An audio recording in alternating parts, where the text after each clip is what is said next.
Thank you. So I'm going to talk a little bit about global expansion, and I'm going to start to talk a little bit about what we've done in the last 7 years building out our classifieds business with eBay. And this is a little bit of history, so for those of you who are not that familiar with classifieds, you'll see some of the brands up here. If you don't know, basically the classified format comes in many different formats. It comes as what we call horizontal formats, which you'll know as Craigslist, or if you're in the US, if you're in Europe, you may know some of the sites that we have, eBay Classifieds, or Marktplaats in the Netherlands, DBA in Denmark. It also comes as verticals that specialize in one thing, be that jobs, housing, cars, and we play across all of these. And we kind of got into the classifieds format in 2004.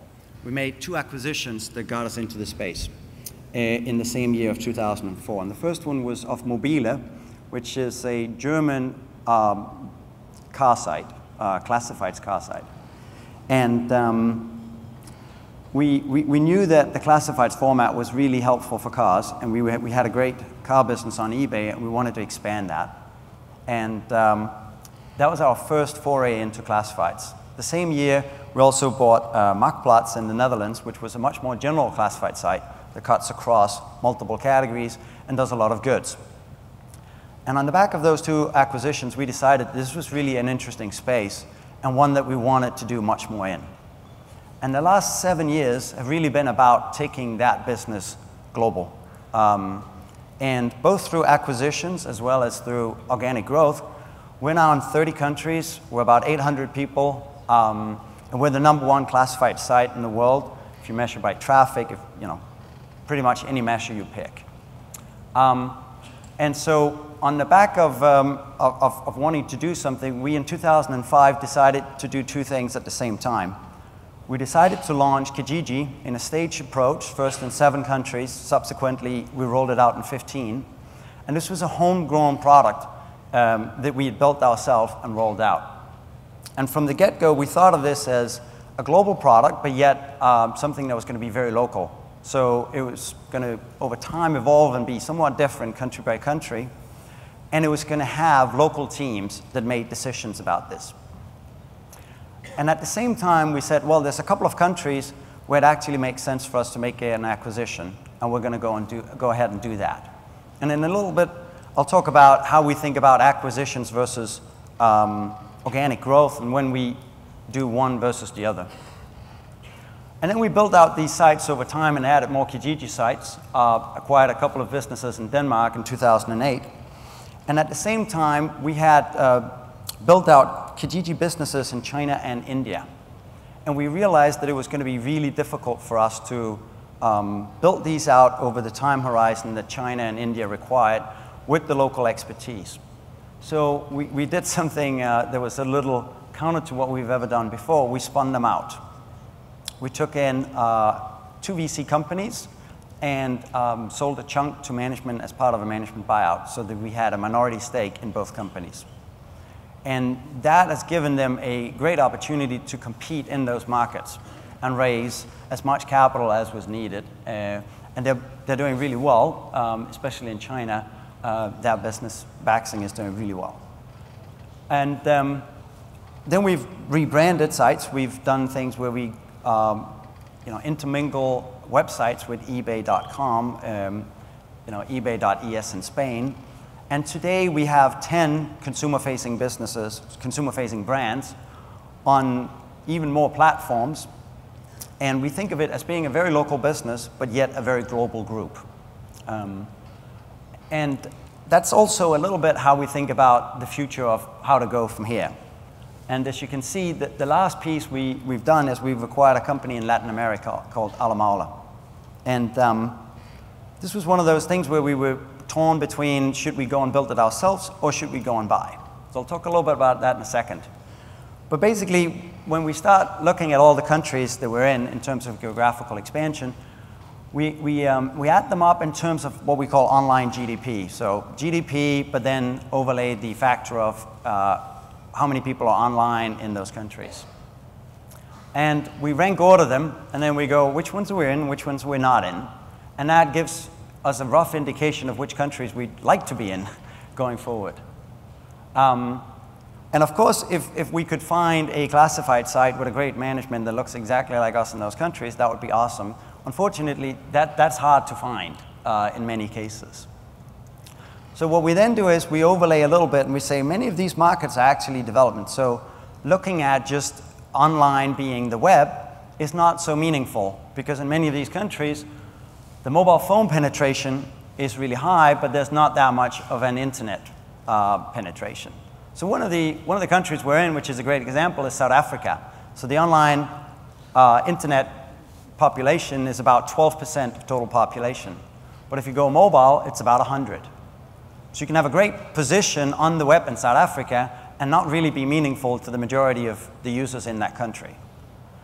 So when we take those dimensions, it kind of gives us an idea about, well, how should we be playing in those countries and where should we be looking for opportunities?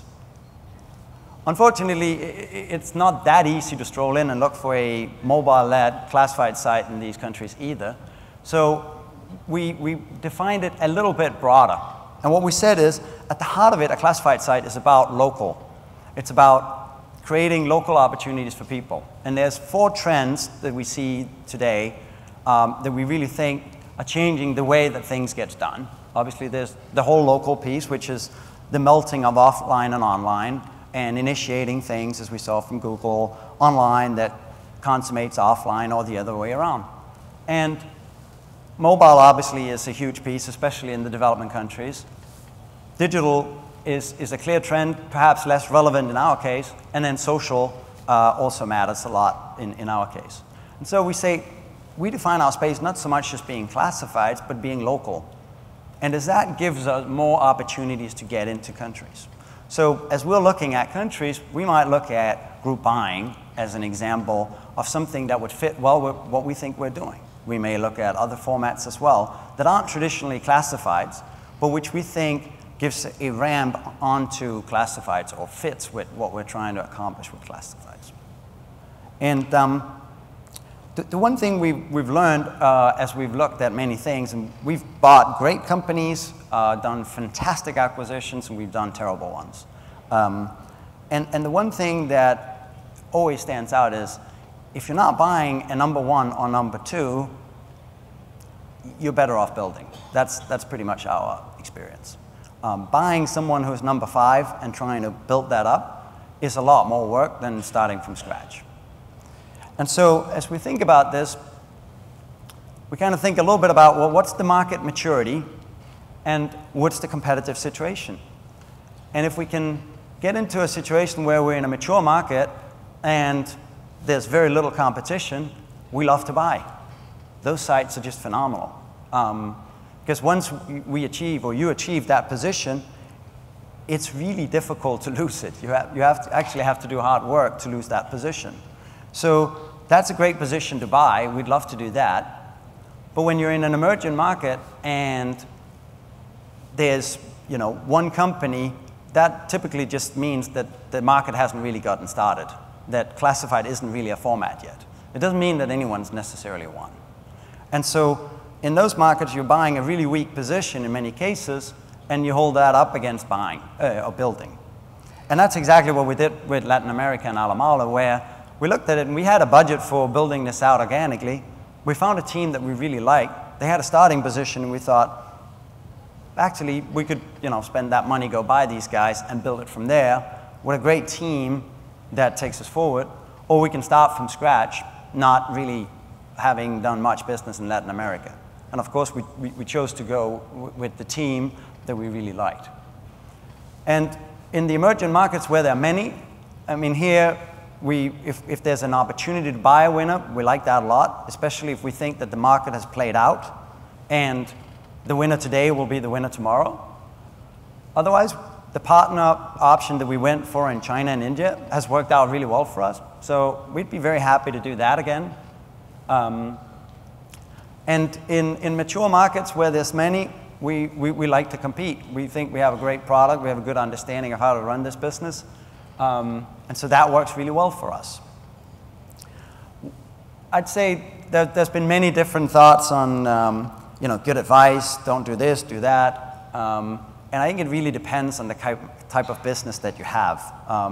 Some of the people who've presented have a uniform business across the world that's very similar. We actually run a string of local businesses. This is a portfolio of pretty different businesses that have a lot in common, but just as many things that are not in common.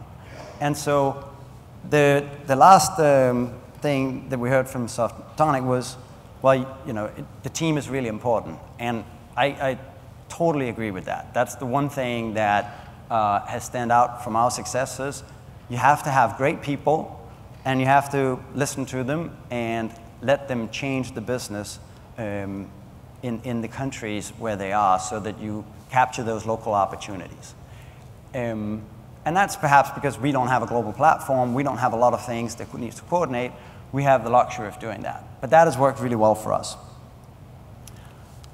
I'll show you a little bit of data. It's perhaps difficult to see, but this is our Chinese business, if you look at it on the Baidu search index, versus the competition in China. And Baxing is the yellow line.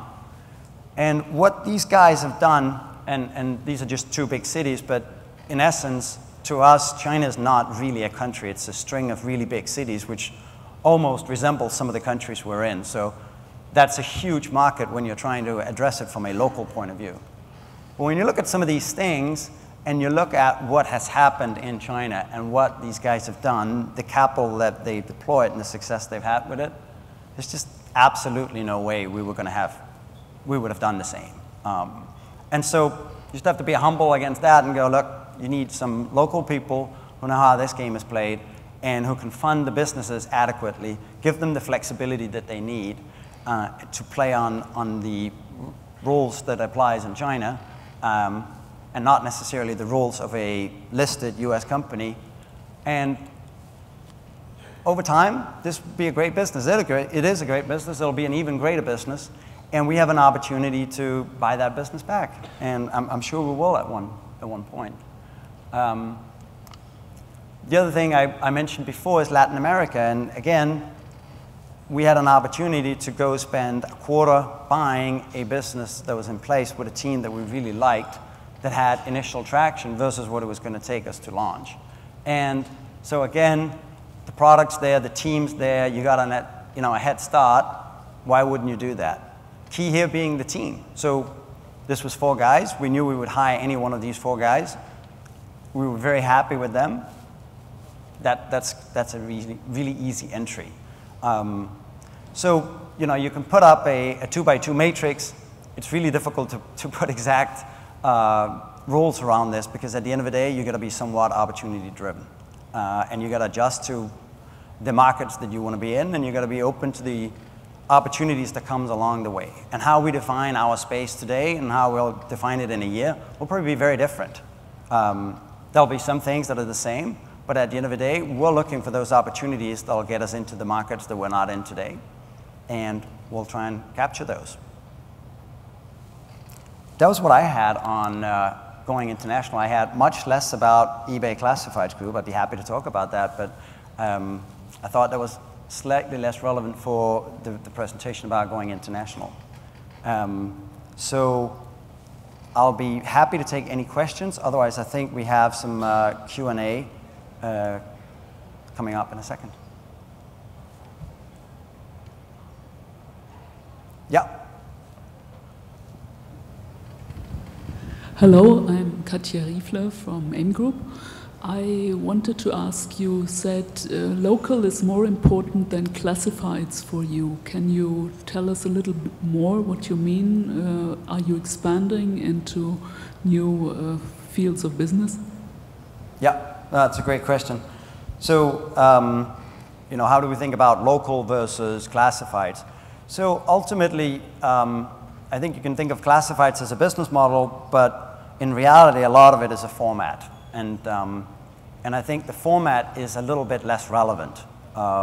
What's important is that it's a distinct business from what we used to be in at eBay. We used to be in a transactional, or we are in a transactional business on the core platform, and the classified group was really set out to create a lead generation format where we were putting people in touch with each other and not necessarily consummating the transaction. And whether that happens on what we now think of as a classifieds format, or whether that happens in a different way between online and offline, us driving leads to offline users, merchants, whether that happens through the web or through a mobile phone, that's really not that relevant. And that's really not how I would define the business. The business is around the local opportunity that exists to create commerce in the categories that we're in. And going forward, that's how I define the business. Is that going to be wildly different from how we run our classifieds business today? Probably not, but classified, yeah, no, probably not. Is it a local business? Yes, it is. Is it a great format that fits really well with our users and that they like? Absolutely.